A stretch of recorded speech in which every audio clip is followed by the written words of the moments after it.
Only in Palestine, the very idea that the Palestinians would decide what is the future of Palestine was not accepted by the United Nations.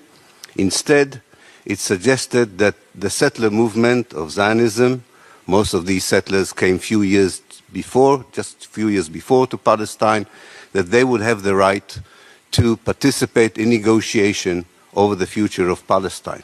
And even before the United Nations adopted its resolution 181 through the General Assembly on the 29th of November 1947, even before that resolution that gave the settler colonial movement of Zionism more than half of the country, even before that, the Palestinians demanded from the United Nations a far longer process of negotiation so as to explain to them why their rights of self-determination are being denied by the international organization. Forces of the Jewish community in Palestine began, regardless of what was happening here in the United Nations, began a process that I called in my book in 2007 of ethnically cleansing the Palestinians.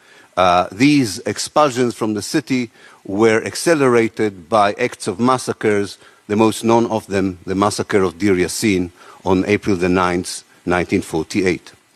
The Palestinian villages in the middle of Palestine, in the south, in the north, were overexposed to a tactic that was already articulated by the Jewish forces in a plan that was adopted on the 10th of March 1948. The plan described exactly how the Palestinian villages should be encircled, forced to leave, or evicted by force. The worst chapter in the Nakba came in October 1948 during the operation that the Israelis called the Hiram operation in the north of Galilee.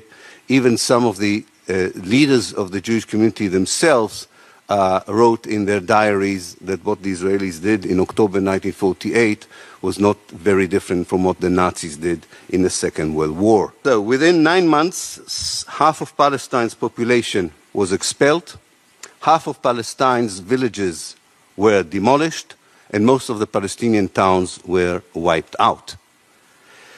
The Israelis, already in August 1948, began an operation that I call memoricide, in order to wipe out any residue and remnant of the Palestinian existence in Palestine.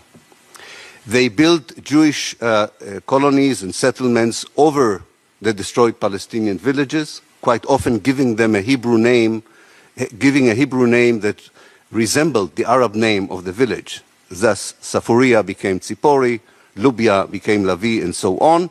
The idea was to say that these were actually ancient biblical places, and therefore this was not a destruction of village, but rather the redemption and the return to the villages. The Israelis imported 10,000 pine trees from Europe to cover the Palestinian villages that were destroyed in the catastrophe of 48. I can tell you, as a second generation of European settler, that we don't do well in the climate of the Middle East, and the same happened to the pine trees of Israel. Many of them became very ill, and where they died, the old orchards and olive trees came back to claim their presence on the land that used to be Palestine. I think that once there is acknowledgement, and once there is accountability, not only for the crimes of 48, but for the ongoing crimes since 1948, then the Israelis can ask both the Palestinians and the Arab world to accept them as an organic part of Palestine, of the Arab world, of the Middle East.